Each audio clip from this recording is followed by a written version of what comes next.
What if history's first operational jet fighter had taken to the skies 2 years earlier? When the Allies were still vulnerable, and Germany's enemies weren't expecting a weapon from the future? Picture it. A silver blur ripping across the European sky, outpacing every Allied escort fighter, diving into bomber formations with devastating firepower.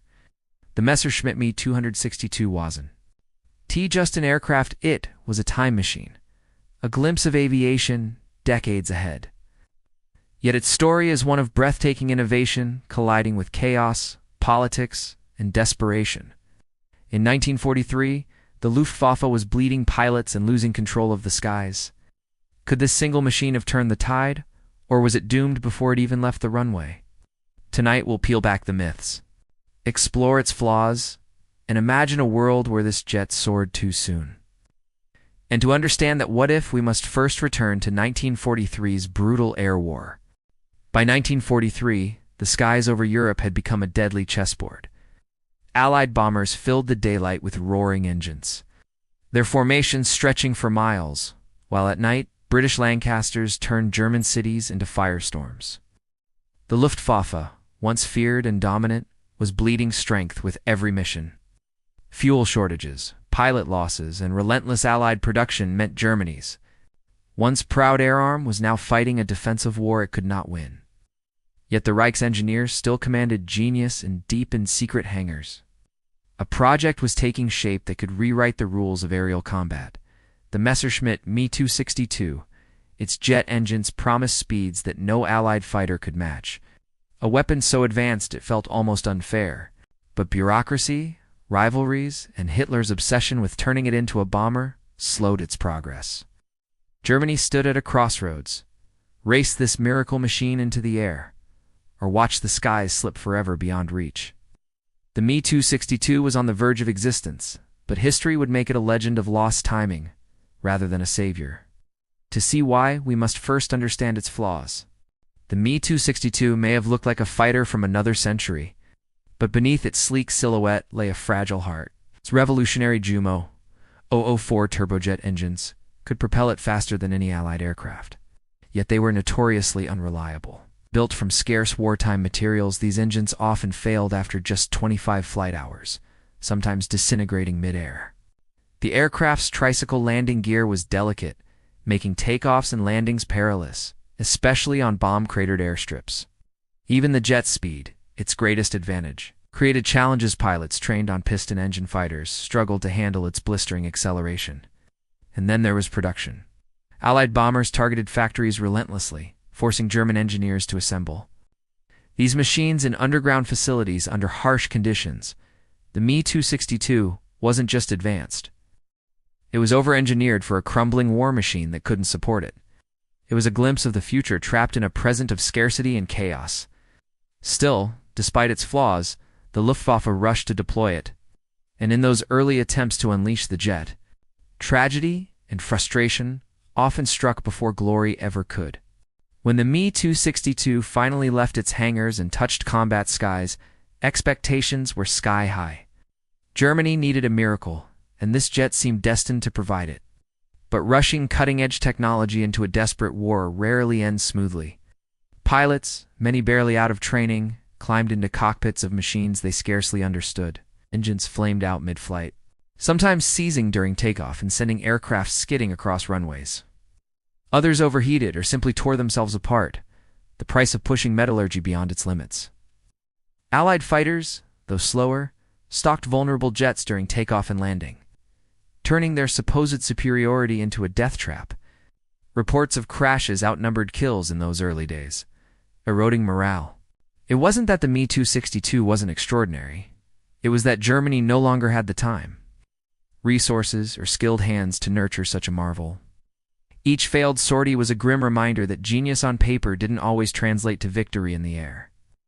Yet behind the chaos were pilots and engineers who refused to give up on this futuristic bird. Behind every Me 262 was a pilot carrying impossible weight.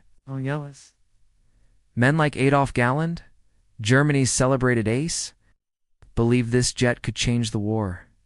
If they could survive long enough to master it, Veteran Luftwaffe pilots, already worn down by years of non-stop missions, faced a brutal learning curve. Jets handled differently, demanded precision landings, and punished mistakes instantly. Many had mere hours of training before being thrust into battle. For younger recruits, it was worse. Inexperienced aviators were asked to tame a machine that felt alien. On the ground, engineers worked around the clock in dimly lit, bomb-shaken factories, building aircraft under unimaginable pressure.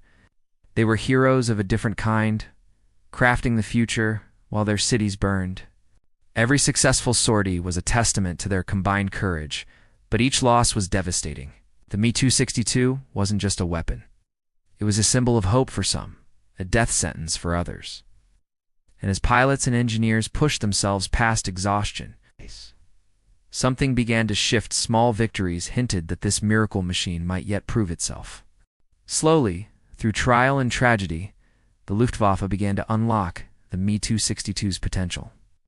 Pilots learned to use its blistering speed not for dogfighting, but for devastating hit-and-run attacks on bomber formations.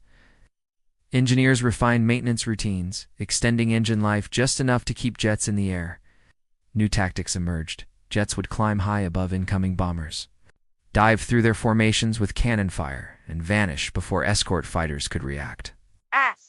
Specialized jet units formed, training together in secrecy, while mechanics worked tirelessly in underground hangars to keep a handful of aircraft operational.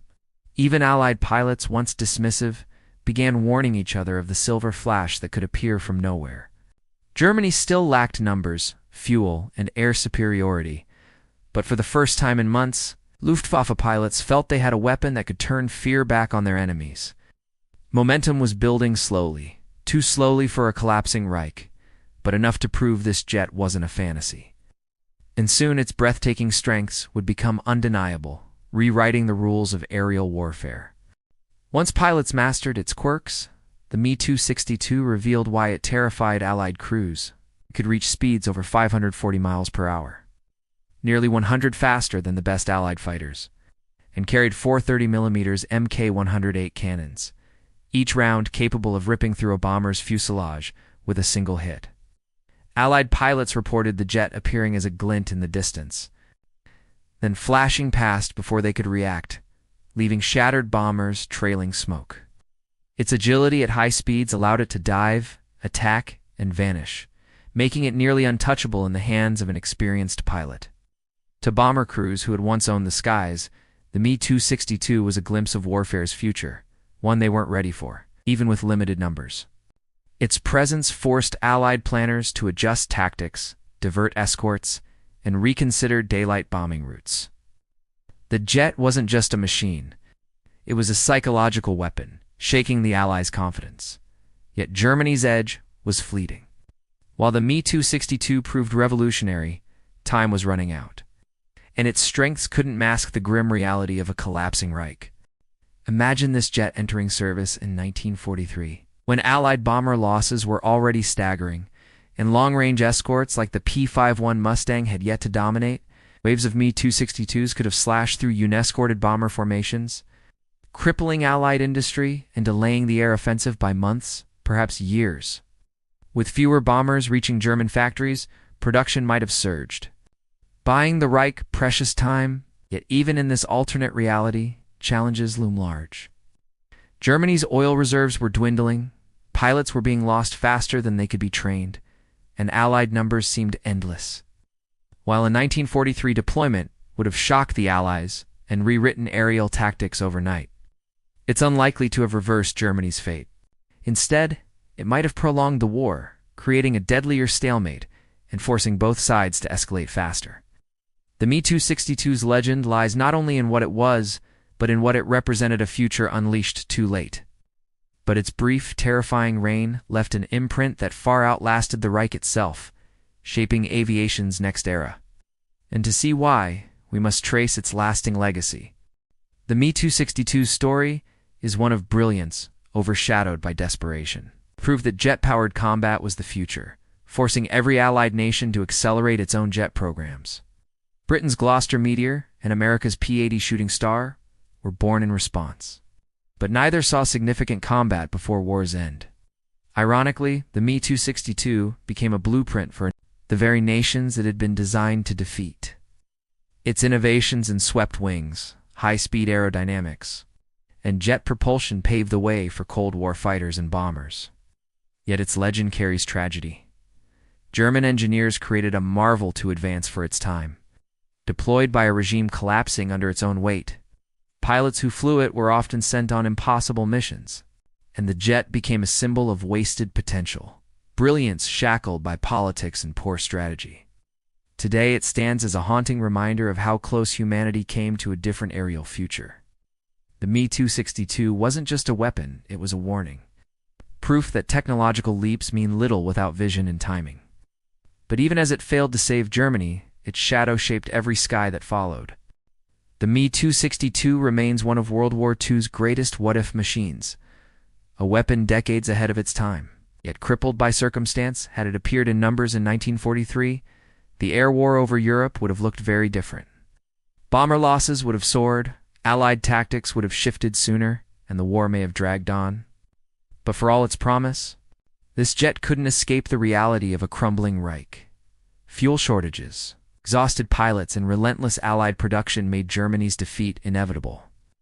Its story proves that technology alone doesn't win wars. Strategy, logistics, and timing decide history. Today, restored Me 262s sit silently in museums, their sleek forms still futuristic, as if they're waiting for a future that never came. For aviation enthusiasts, it's a symbol of human ingenuity pushed to its limits. For historians, it's a cautionary tale of innovation born too late. The Schwalbe or Swallow soared into legend, not as a war winner, but as a glimpse of what was possible. Perhaps that's why its mystique endures. So what do you think? If the Me 262 had been unleashed 2 years earlier, would it have changed the course of the war? Was it always destined to be a legend of lost potential?